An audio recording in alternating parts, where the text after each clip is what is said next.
Mukunda jewellers లో gratitude sale flat 50% of on value added offer అన్ని branches కి వర్తిస్తుంది.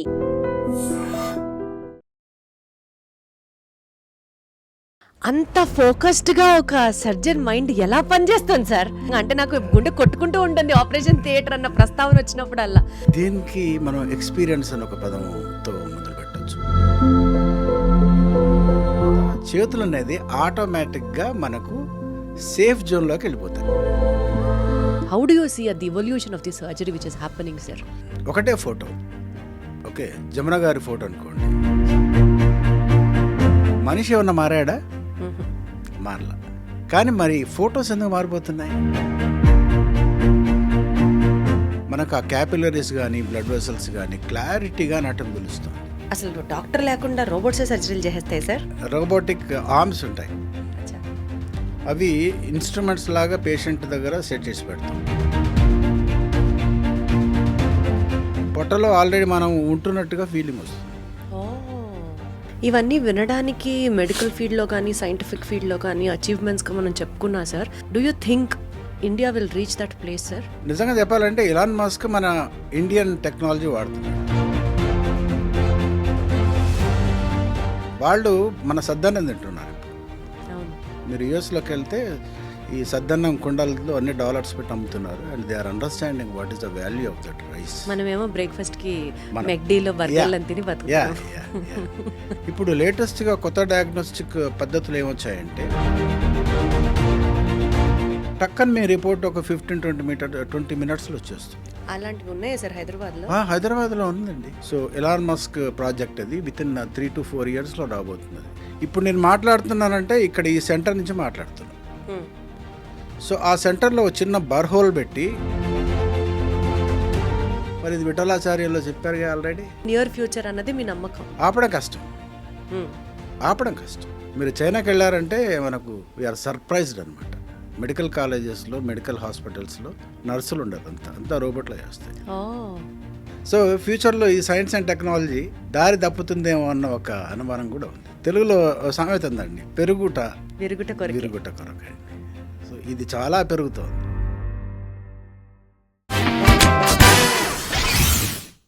హలో ఎవ్రీబడి, అందరికీ నమస్కారం. యూజువలీ డాక్టర్స్ని ఇంటర్వ్యూ చేసినప్పుడు వాళ్ళ స్పెషలైజేషన్స్కి సంబంధించి చాలా ఇంట్రెస్ట్గా వెతుకుతూ ఉంటాం. ఏదన్నా డౌట్స్ ఉంటే ఆ ఇంటర్వ్యూలో మన డౌట్కి ఒక ఆన్సర్ దొరుకుతుంది కదా అని చెప్పి చాలా ఎక్సైటెడ్గా ఇంటర్వ్యూ అంతా ఫాలో అవుతాం. ఈరోజు నేను ఇంటర్వ్యూ చేయబోయే డాక్టర్ని నేను గనక లైఫ్లో ఎప్పుడన్నా ఇలాంటి డాక్టర్తో గనక మాట్లాడితే డెఫినెట్గా ఈ క్వశ్చన్ అడిగి తీరుతాను అని ఒక few set of questions I had in my mind. And luckily ఈరోజు I have come across that great personality. And ఆయన ఎవరో కాదు, head of the department of surgery Saint Teresa హాస్పిటల్లో వర్క్ చేయడంతో పాటు ఎన్నో రినౌడ్ పుస్తకాలకి ఆయన ఒక ఆథర్. అండ్ అలాగే ఉస్మానియా యూనివర్సిటీలో PhD one of the board మెంబర్గా వ్యవహరిస్తున్నారు.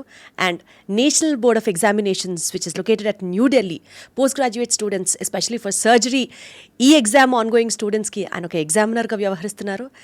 ఇన్ని క్వాలిఫికేషన్స్ ఆయన గురించి ఎందుకు గొప్పగా చెప్తున్నానంటే one common thread among all his achievements అంటే ఇట్ ఈస్ సర్జరీ. సో ఒక గొప్ప సర్జన్ని ఈరోజు నేను ఇంటర్వ్యూ చేస్తున్నాను అన్న ఒక ప్లెజర్తో, ఒక ప్రైడ్తో let me put forward to you doctor Varun Raju Tirumalagiri garu నాతో ఉన్నారు. సార్ నమస్తే. నమస్కారం అండి. ఎలా ఉన్నారు sir? Fantastic. Super sir, great. Sir ఒక సర్జన్ని కలిసినప్పుడు, ఎస్పెషల్లీ మీలాంటి ఒక బిజీ సర్జన్స్తో మాట్లాడినప్పుడు నాకు ఫస్ట్ స్ట్రైక్ అయ్యే క్వశ్చన్తో స్టార్ట్ చేస్తాను సార్ ఇంటర్వ్యూ. డాక్టర్ కూడా మనిషే, పొద్దున్నుంచి రాత్రి వరకు సర్జరీస్తో బిజీగా ఉంటారు అనుకుందాం.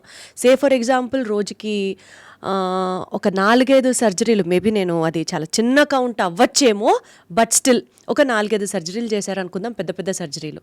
సే ఫర్ ఎగ్జాంపుల్ ఒక్కొక్క సర్జరీ ఒక 2 hours.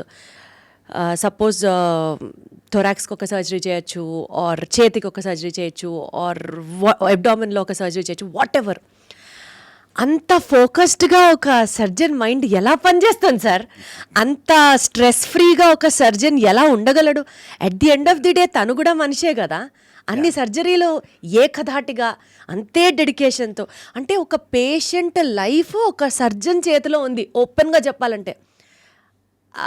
సృష్టికి ప్రతి సృష్టి పోయడమే ఒక సర్జన్ పాత్ర అక్కడ. సాధ్యం అవుతుంది అసలు నిజంగా. అంటే నాకు గుండె కొట్టుకుంటూ ఉంటుంది ఆపరేషన్ థియేటర్ అన్న ప్రస్తావన వచ్చినప్పుడల్లా. అమ్మో ఆ డాక్టర్ సర్జరీలు చేశాడు రోజులో, అది ఆయనకి ఒక గొప్ప అచీవ్మెంట్ అని చాలా గట్టిగా చెప్తారు. కానీ అన్ని సర్జరీలు చేసి ఏదన్నా ఒక చిన్న కన్ఫ్యూజన్తో ఒక నరానికి ఇంకో నరం వెలేస్తే ఇంక పరిస్థితి ఏంటి అన్న భయం వేస్తుంది. How do you cope up that sir? So ఇది దీనికి మనం ఎక్స్పీరియన్స్ అని ఒక పదంతో మొదలు పెట్టవచ్చు. అనుభవం అనేది ఒకటి ఉందన్నమాట. ఎంబీబీఎస్ బిగినింగ్లోనే మాకు శరీరం గురించి మొత్తం అనాటమీ, అంటే తల దగ్గర నుంచి అరిపాదంలో ఉండే చిన్న గోరు వరకు we have to dissect. Unfortunately ఇప్పుడు అటువంటి బాడీస్ దొరకట్లేదు అండ్ కొంచెం అంతా డిజిటల్గా వెళ్ళిపోతున్నారు. బట్ ద థింగ్ ఈజ్ అనుభవం అండి. మనకి ఏదైతే అనుభవం ఉంటుందో ఒకసారి చూసిన తర్వాత మరొకసారి అక్కడికి వెళ్ళినప్పుడు చాలా ఫాస్ట్గా ఐడెంటిఫై చేస్తాం. అండ్ దీంతో బాటుగా ప్రతి పేషెంట్ ఒకటే ఆపరేషన్ ఉండొచ్చు, ఒకటే జబ్బు ఉండొచ్చు, కానీ ప్రతి పేషెంట్ డిఫరెంట్ ప్రజెంటేషన్స్ చేస్తారు. కనుక ప్రతి ఆపరేషన్ కూడా నిజంగా చెప్పాలంటే ఒక న్యూ చాప్టర్ అనమాట. సో అనాటమీ బాగా తెలిసిన వాడికి, అంటే మన శరీరంలో ఉండే ప్రతి భాగంలో ప్రతి కోణం, ప్రతి యాంగిల్, చర్మం దగ్గర నుంచి పొట్ట మధ్యలో వరకు, అది బ్రెయిన్ వరకు అనుకోండి సపోజ్, ఆ భాగాన్ని ప్రతిసారి వెళ్ళి దాన్ని చూసి, not by text book or YouTube, దాన్ని చూసి దాన్ని సరిగ్గా చేసినప్పుడు కొన్ని మిస్టేక్స్ జరుగుతాయి బిగినింగ్లో. దాన్ని కాంప్లికేషన్స్ అంటాం. సో కాంప్లికేషన్స్ మనం చేస్తే వచ్చే కాంప్లికేషన్స్ ఉండొచ్చు, లేదంటే వేరే సర్జన్ కాంప్లికేషన్ చేస్తే దాన్ని ప్రజెంటేషన్ చేస్తే ఓహో ఈ విధంగా కూడా కాంప్లికేషన్ అవుతుందా అని తెలుస్తుంది. So this is all the awareness are the perspective. అంటే ఇలా జరుగుతుంది అని మనకు ఒక అనుభవంలోకి వచ్చిన తర్వాత, అందుకోసం అనుభవంతో మొదలుపెట్టాను. ఆ అనుభవంతో వచ్చిన తర్వాత చేతులు అనేది ఆటోమేటిక్గా మనకు సేఫ్ జోన్లోకి వెళ్ళిపోతాయి. ఎంతైనా సరే సార్, మీరు చెప్పినంత ఈజీ కాదు, because you are not in your shoes. But still, అందుకనే డాక్టర్స్ అంటే ఎప్పుడూ తెలియని ఒక డీప్ డౌన్ రెస్పెక్ట్ నాకు. అది మీరు ఇన్వాలంటరీగా చేసినా, అవేర్నెస్తో చేసినా, ఎక్స్పీరియన్స్తో చేసినా, hats off to all your skills sir. Sir, recent డేస్లో సర్జరీలో వస్తున్నటువంటి developments, if you have to see over a period of time, evolution of surgery అని అడిగితే, ఒకప్పుడు very initial days, very very very traditional practices అన్నీ follow అవుతున్నప్పుడు anaesthesia కూడా ఇవ్వకుండా సర్జరీలు చేసేవారు. ఆ రోజు నుంచి today we have evolve to a minimal invasive surgery technique. How do you see the evolution of the surgery which is happening sir? Yeah, దీనికి మరొక ఎగ్జాంపుల్తో మొదలు పెడతాను నేను. ఒకటే ఫోటో, ఓకే, జమున గారి ఫోటో అనుకోండి, సావిత్రి గారి ఫోటో అనుకోండి, ఇప్పుడుండే హీరోయిన్స్ ఫోటో చూసుకోండి, ఆర్ ఆర్టిఫిషియల్ ఇంటెలిజెన్స్తో వచ్చినటువంటి మాడిఫైడ్ ఫొటోస్ చూసుకోండి. మనిషి ఏమన్నా మారాడా? మారలా. కానీ మరి ఫొటోస్ ఎందుకు మారిపోతున్నాయి? దాన్ని పిక్సెల్స్ అంటాం. కరెక్ట్. అంటే the clarity of A picture చాలా చాలా మారిపోయింది.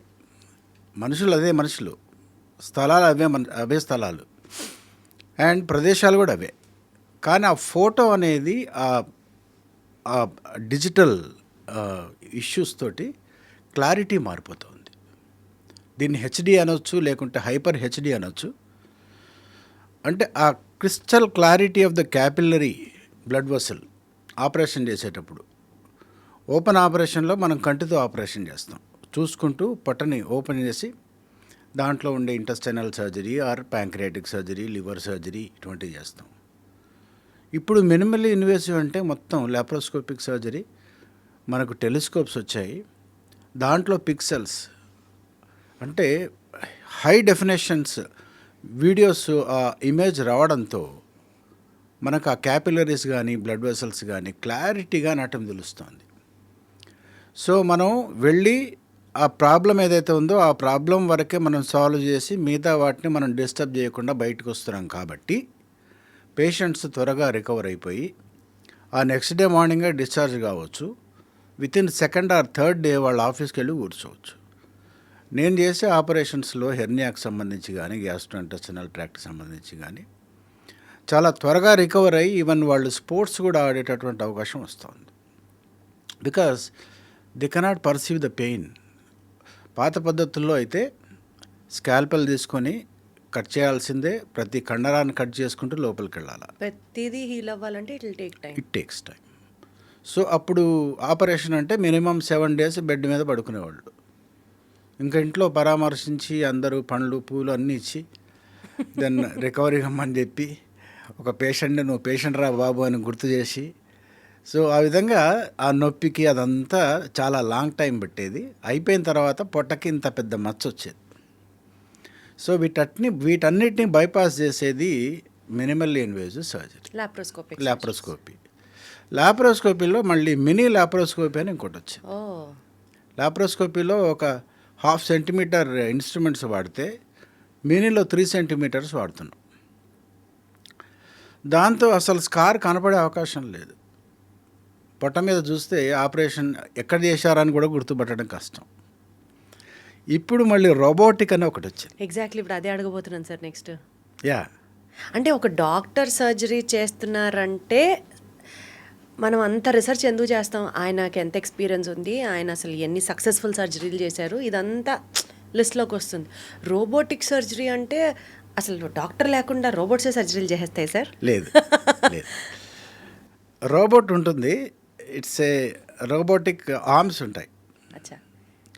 అవి ఇన్స్ట్రుమెంట్స్ లాగా పేషెంట్ దగ్గర సెట్ చేసి పెడతాం అండ్ అవి సిగ్నల్స్ ఇస్తూ ఉంటాయి.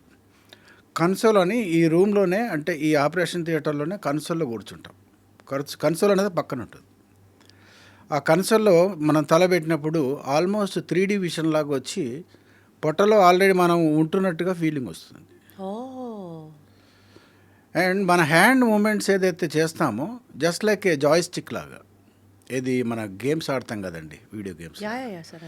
సో అలాంటి జాయ్స్టిక్స్ లాగా మనం మూవ్ చేస్తూ ఉంటే ఈ సిగ్నల్స్ అన్నీ కూడా హ్యాండ్స్కి వెళ్ళి ఆ హ్యాండ్స్ పేషెంట్ మీద ఉంటాయి కాబట్టి అవి మూవ్ అవుతూ ఉంటాయి అన్నమాట.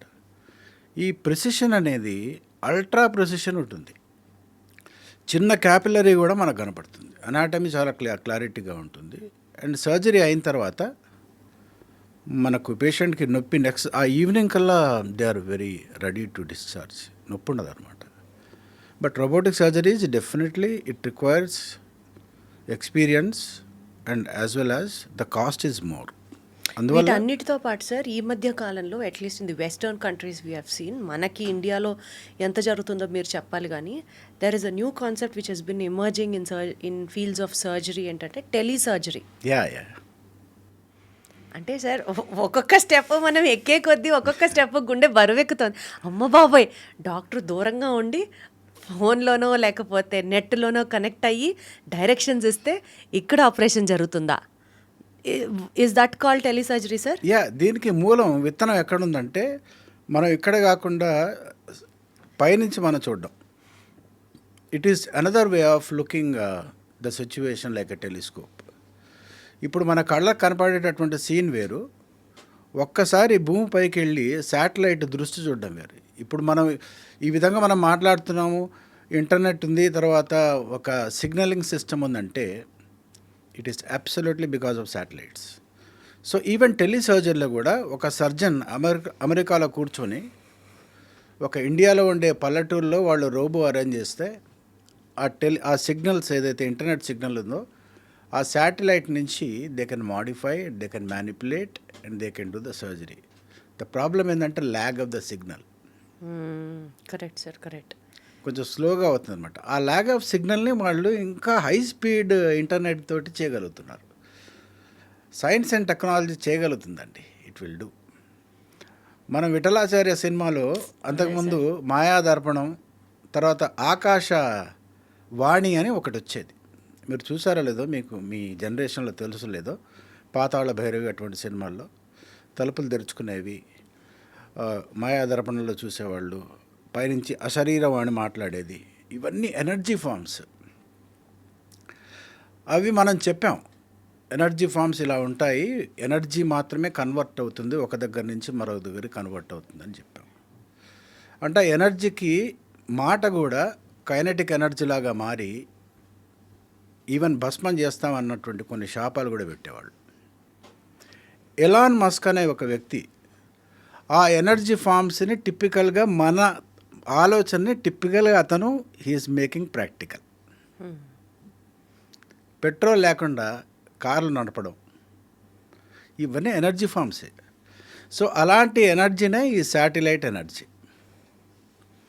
ఆ సిగ్నల్స్ని వాడుకొని అక్కడ రోబోట్ ఒక దగ్గర కూర్చొని ఒక పల్లెటూరులో కూడా వాళ్ళు ఆ సిస్టమ్ యాక్సెప్ట్ చేసే విధంగా ఉంటే ఒక పేషెంట్కి ఆపరేషన్ చేయొచ్చు. ఇవన్నీ వినడానికి మెడికల్ ఫీల్డ్లో కానీ సైంటిఫిక్ ఫీల్డ్లో కానీ అచీవ్మెంట్స్గా మనం చెప్పుకున్నా sir. Do you think practically అవన్నీ ఒక టెక్నిక్ కానీ ఒక ప్రొసీజర్ కానీ ఎప్పుడు successful when it is appealing to the public? Yes. Do you think India will reach that place sir? నిజంగా చెప్పాలంటే ఎలాన్ మస్క్ మన ఇండియన్ టెక్నాలజీ వాడుతున్నాడు అంటే దాని అర్థం ఏంటి? యూరోపియన్స్ ఇండియన్ వాడుతున్నారు, ఇండియన్స్ యూరోపియన్స్ అవుతున్నారు.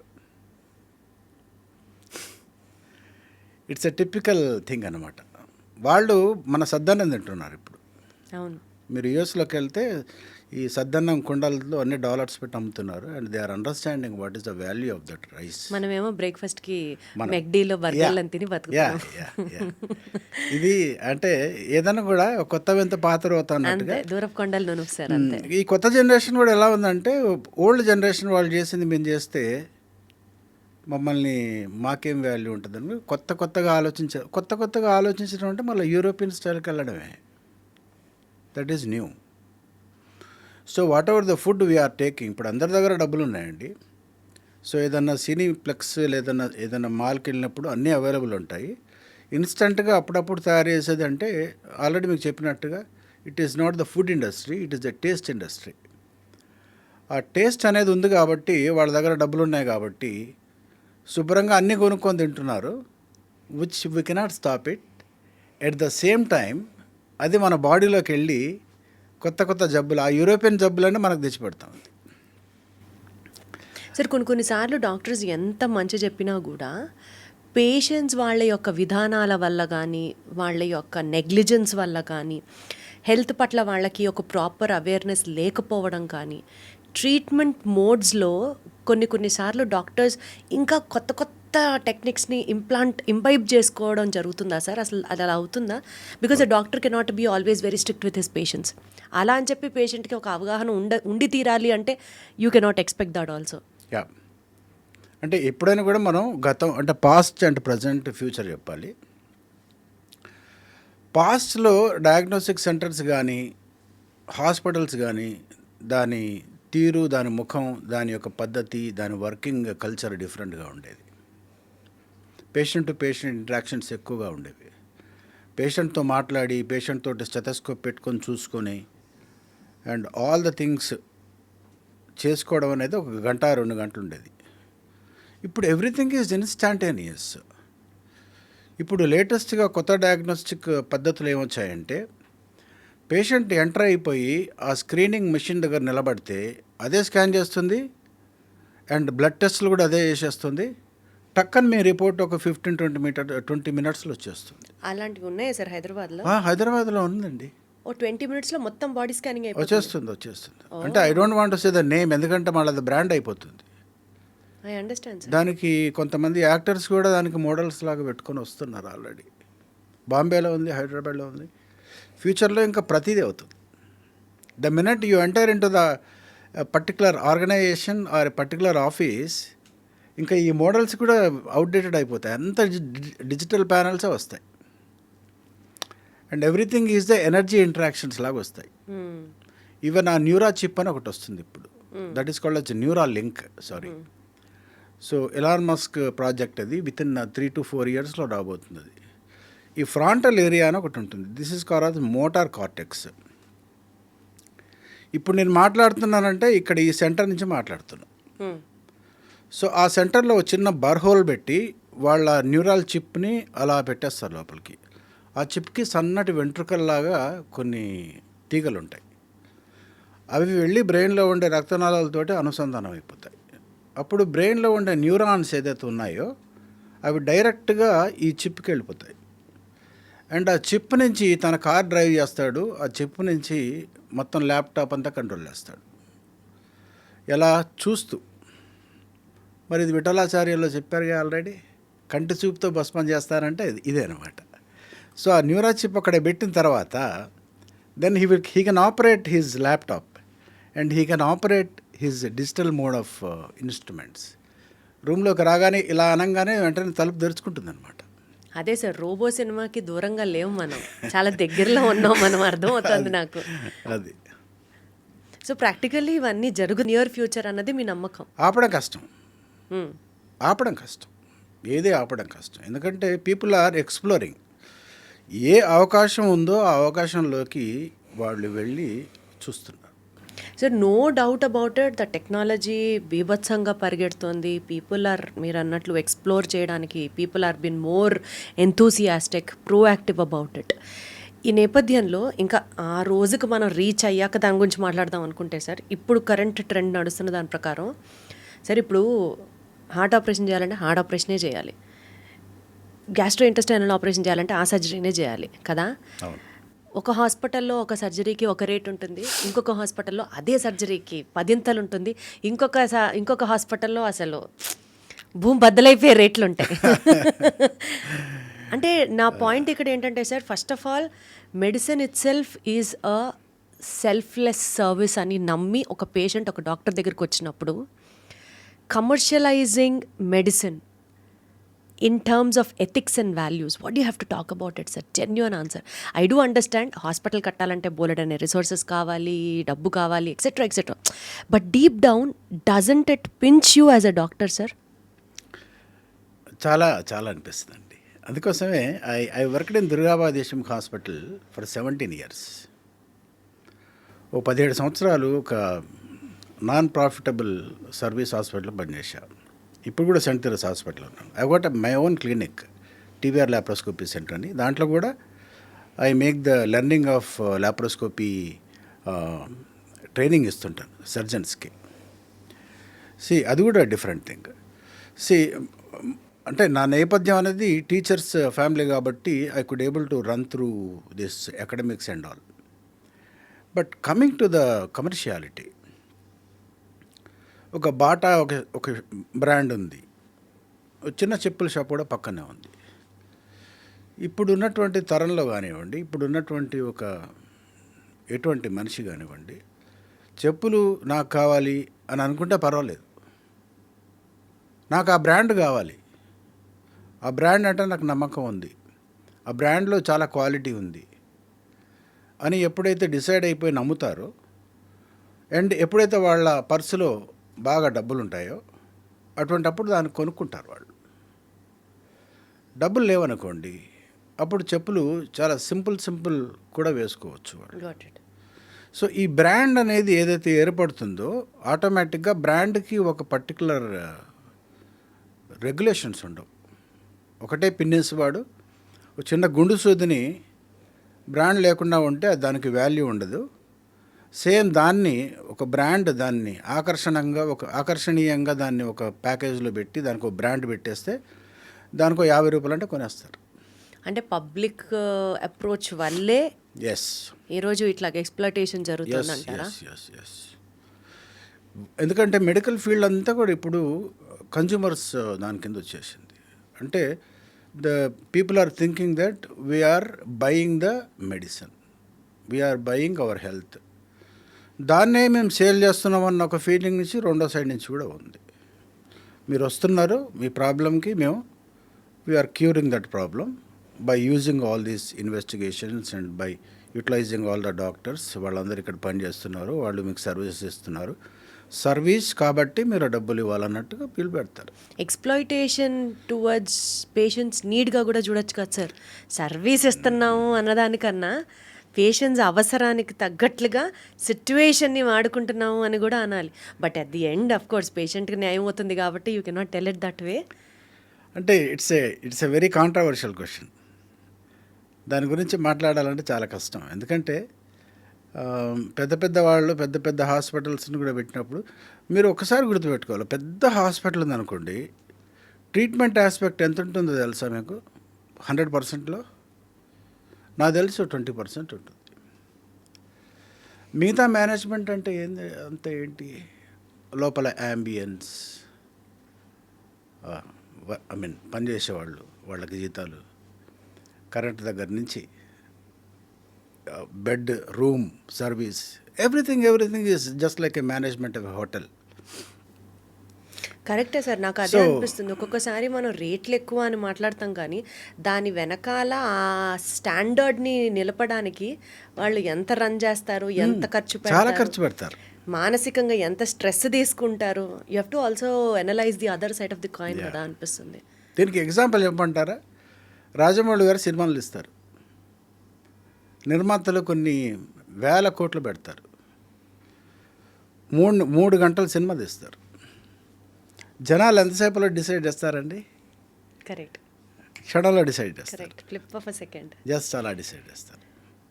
సో ఇలాంటిదే అనమాట. ఒక పెద్ద హాస్పిటల్ పెట్టాలంటే ఎన్ని మిలియన్స్ పెట్టుబడి పెట్టాలి, ఎన్ని కంపెనీస్ పెట్టాలి, ఎంత ఎక్విప్మెంట్ కొనాలి. ప్రతి ఎక్విప్మెంట్కి ఒక ధర ఉంటుంది, మనం తయారు చేయము, అవి కొన్ని కోట్లు పెట్టి తీసుకురావాలి. మరి అదంతా ఎవరు కట్టాలి? పేషెంట్స్ నమ్మకాన్ని కూడా వాళ్ళు కోల్పోకుండా ఆ స్టాండర్డ్స్కి సెట్ చేస్తూ రన్ చేయాలి అంటే it's definitely not easy task. ఒక రెండో సైడ్ ఆఫ్ నాడని చూసినప్పుడు పేషెంట్ వాళ్ళ అటెండెన్స్ ఆర్ పేషెంట్ ఏదైనా ఇన్వెస్టిగేషన్ కావాలంటే మరి మీరు సిటీ స్కాన్ ఎందుకు చేయలేదని అడుగుతారు, ఎంఆర్ఐ ఎందుకు చేయలేదని అడుగుతారు. బట్ అది అవసరమా? సిటీ స్కాన్, ఎంఆర్ఐ అవసరమా అంటే డెఫినెట్గా అవసరం. ఎందుకంటే కొన్ని విషయాలు మనం మిస్ అయిపోతుంటాం. ఆ మిస్ కాకుండా మనకు చెప్పేటటువంటి ఇన్వెస్టిగేషన్స్లో ఈ అడ్వాన్స్డ్ ఇన్వెస్టిగేషన్స్ ఉంటాయి. Got it sir. అండ్ ఈ అడ్వాన్స్డ్ ఇన్వెస్టిగేషన్స్ ఒక సెంటర్లో, మనం పెట్టే హాస్పిటల్ ఒక దగ్గర ఉండి, it will not happen that. ఓ డాక్టర్ ఇంకో దగ్గర ఉండి, ఇది కుదరదు. అన్నీ కలిసి ఒకే దగ్గరే పెట్టాలి. అప్పుడు super speciality hospitals are corporate hospitals తయారై చాలా కాస్ట్ పెట్టాల్సి వస్తుంది. కాబట్టి డెఫినెట్గా దాని యొక్క ధర కూడా ఎక్కువనే ఉంటుంది. Correct sir, correct. Taken in to consideration all those points.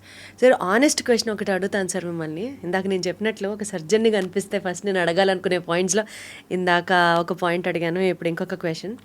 Covid అప్పుడు సార్ అన్నీ షట్ డౌన్ అయిపోయినప్పుడు అప్పుడేమో సర్జరీలు అవసరమైనా చేయలేదు. కోవిడ్ అయిపోయింది, అసలు ఎవరి దారిన వాళ్ళందరూ ఫ్రీగా తిరిగేస్తున్నారు. ఇప్పుడు తుమ్మితే తగ్గితే సర్జరీ, కూర్చుంటే సర్జరీ, నుంచుంటే సర్జరీ. అప్పుడు సర్వైవ్ అయ్యాం కదా, ఇప్పుడు ఎందుకు అవ్వలేకపోతున్నాం సార్? అంటే పాయింట్ ఆఫ్ అటెన్షన్ అని ఒకటి ఉంది. బ్రెయిన్ యొక్క, మన మెదడు యొక్క ఒక లక్షణం ఏంటంటే పాయింట్ ఆఫ్ అటెన్షన్. ఏది అటెన్షన్ మనకు ముఖ్యం అనేది ఆ పరిస్థితి బట్టి ఉంటుంది. ఒక వ్యక్తి చనిపోతున్నాడు అని అంటే ఆ అటెన్షన్ వేరే. సరే, దాన్ని శ్మశాన వైరాగ్యం అనుకోవచ్చు. ఆ టైంలో చూడంగానే ఏంటి ఇలా మనిషి ఇలా ఉన్నాడు, ఇక్కడే ఉన్నాడు, ఎడిపోయాడు అని ఒక అటెన్షన్ వస్తుంది అనమాట. కోవిడ్ టైంలో ప్రతి ఒక్కళ్ళకి ఆ అటెన్షన్ వచ్చింది. అంటే మనం బ్రతుకుంటే చాలని. సో ఎవ్రీబడి ఇంట్లోనే ఉండి ఇంటి ఫుడ్ తిన్నారు. అంటే మా ఆరోగ్యం కోసం ప్రాణాయామం స్టార్ట్ చేశారు. ఇమ్యూనిటీ గురించి తెలుసుకొని ఎటువంటి ఫుడ్ తింటే మనకు ఇమ్యూనిటీ పెరుగుతుందో తెలుసుకున్నారు. మరి వాళ్ళకి జబ్బులు రాలేదు ఆ టైంలో? వచ్చాయి, కానీ ఇన్వెస్టిగేషన్స్ కాలేదు కదండి. ఇప్పుడు ఎవరికన్నా ఒక భయం ఎక్కడ స్టార్ట్ అవుతుందంటే ఇన్వెస్టిగేషన్స్లో, ఇగో నీకు ఈ ప్రాబ్లం ఉంది అని ఆ ఇన్వెస్టిగేషన్లో వస్తే తెలుస్తుంది. తెలిసినప్పుడు డాక్టర్ ఎప్పుడు చెప్పడు మీరు రండి నా దగ్గరికి అని చెప్పడు, పేషెంట్ వెళ్తాడు. సో నాకు గాల్ బ్లాడర్లో స్టోన్స్ ఉన్నాయి అని తెలవంగానే first he will go and meet the surgeon. So ఇక్కడ ఏం స్టార్ట్ అయింది? భయం స్టార్ట్ అయింది. సో డెఫినెట్లీ సర్జన్ ఎప్పుడు కూడా ఆ ఇన్వెస్టిగేషన్ పెట్టుకొని నీకేం కాదు పో అని చెప్పాడు అనుకోండి, నెక్స్ట్ డే మార్నింగ్ అతనికి సమ్ ఇన్ఫెక్షన్ వచ్చింది, ఆర్ పస్ వచ్చింది, లేకుంటే జాండీస్ వచ్చింది, then he will ask the same question, doctor గారు నిన్ననే వచ్చాను, ఏం కాదు పో అని చెప్పేశారు, నాకు వచ్చేసింది, ఎవరు దీనికి రెస్పాన్సిబిలిటీ అని అడుగుతారు. సో ఇక్కడ ఏదో అంటారు కదా, కోడి ముందా గుడ్డు ముందా సరే సార్, టైప్. మీరు ఎంత తెలివిగా చెప్తున్నారంటే హాస్పిటల్ రేట్లు పెరిగిపోవడానికి పబ్లిక్ కారణం, ఆపరేషన్ల సంఖ్య పెరగడానికి పబ్లిక్ పర్సెప్షన్ కారణం. అంటే డాక్టర్ పాత్ర ఏం లేదా సార్? ఎందుకు లేదు, డెఫినెట్గా డాక్టర్ అంటే ఆ శ్మశాన వైరాగ్యం పేషెంట్కే ఉంటుంది, శ్మశాన వైరాగ్యం పేషెంట్స్ చుట్టాల పర్సెప్షన్లోనే ఉంటుంది. డాక్టర్కి ఇది అవసరమా కాదా అని చెప్పరా సార్? తప్పకుండా చెప్తాడు. కానీ కాంప్లికేషన్ వచ్చినప్పుడు, పేషెంట్ చనిపోయినప్పుడు కాంప్లికేషన్ వచ్చినప్పుడు ఒక డాక్టర్గా చూసి నీకేం కాదు పోవా, నువ్వు మంచిగా ఇంటికి వెళ్ళిపో అని చెప్తాడా? ఒకవేళ చెప్తాడు, చెప్పాక వాళ్ళు వెళ్ళిపోయాక చనిపోతారు వాళ్ళు. అప్పుడు ఎన్ని మనం చూస్తున్నాం అంటే ధ్వంసం చేయడం, హాస్పిటల్లో వచ్చి డ్యామేజ్ చేయడం, ఇవన్నీ ఎంతమందిని చూస్తున్నాం మనం. So just we have the legal certificate to practice and we know the scientific advancements and we know the scientific recommendations, away advice చేస్తాం. సో ద పాయింట్ ఏంటంటే ఇక్కడ అంటే నేను పేషెంట్స్ వల్ల ఈ వ్యాపారం జరుగుతుంది, లేకుంటే వీళ్ళు చెప్పడం వల్ల వ్యాపారం జరుగుతుందని చెప్పడం కాదండి. It's all the attention of the mind. అందుకోసం అవేర్నెస్ కావాలా పేషెంట్స్ అందరికి కూడా. ఇప్పుడు చాలా అవేర్నెస్ వచ్చింది. 100%. న్యూట్రిషన్ అంటే ఏంది, ఇమ్యూనిటీ అంటే ఏంటి అనే అవేర్నెస్ బాగా వచ్చింది. Thanks to social media for that case. Yeah మీలాంటి మీడియా వాళ్ళు ఇలాంటి ఇంటర్వ్యూలు పెట్టినప్పుడు చాలా పాయింట్స్ మనం మాట్లాడుకునే విషయాలు ఒకటి ఉంటే అర్థం పరమార్థం లాగా జనాలు పరమార్థం కూడా వింటూ ఉంటారు. కానీ సార్, ఇందాకటి నుంచి మీరు చెప్పినటువంటి ట్రెండ్స్ ఆఫ్ సర్జరీ గురించి మనం డిస్కస్ చేసినప్పుడు, open surgeries to you know laparoscopic surgeries to telesurgeries to robotic surgeries to whatever extent, అసలు సర్జరీ లేకుండా ఆరోగ్యంగా మనం ఉండగలిగే అవకాశం అనేది do we foresee it in the future at least sir? Or ఇప్పుడు నడుస్తుందా?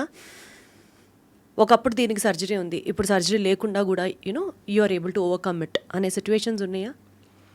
అంటే anything which is concern with infection అండి, లైక్ అపెండిసైటిస్ ఉంది, అది ఇన్ఫెక్షన్ వల్ల అపెండిక్స్ ఎన్లార్జ్ అవుతుంది. సైనసైటిస్ ఉంది, ఏదైతే ఇన్ఫెక్షన్ వల్ల మనకు వస్తుందో అది యాంటీబయాటిక్స్ వాడి న్యూట్రిషన్ సరిగ్గా చూసుకొని అపరిశుభ్రంగా లేకుండా ఉంటే సర్జరీస్ మనం అవాయిడ్ చేయొచ్చు. వండర్ఫుల్. ఎప్పుడైతే ట్యూమర్ లాగా ఫామ్ అయిందో, క్యాన్సర్ లాగా ఫామ్ అయిందో, దాన్ని ఎర్లీ స్టేజ్లో గుర్తుపెట్టి సర్జన్ దగ్గరికి వెళ్తే దానికి ఆపరేషన్ చేసుకుంటే నయం చేసుకోవచ్చు. నాకు నొప్పి లేదు, నాకు గడ్డ తెలియట్లేదు, పొట్టలో ఉంది, కనపడదు కదా. సో అది కొన్ని లక్షణాలు ఇస్తుంది బాడీలో. అది ఆల్రెడీ మీరు చాలా ఇంటర్వ్యూస్లో క్యాన్సర్ స్పెషలిస్టులు చెప్పి ఉంటారు. ఆ లక్షణాలను గుర్తుపట్టకుండా దాన్ని మన ఇండియన్స్ ఏం చేస్తారంటే నాకు నొప్పి లేదు కదా అన్నట్టుగా వదిలేస్తారు. అలాంటి కండిషన్ ఉన్నప్పుడు అది పెరిగి ఒక దశకి వెళ్తుంది, 3వ దశ 4వ దశ. అప్పుడు ఇంకా miserable life, You have no other options. There is no other option. Surgery compulsory చేయాల్సింది.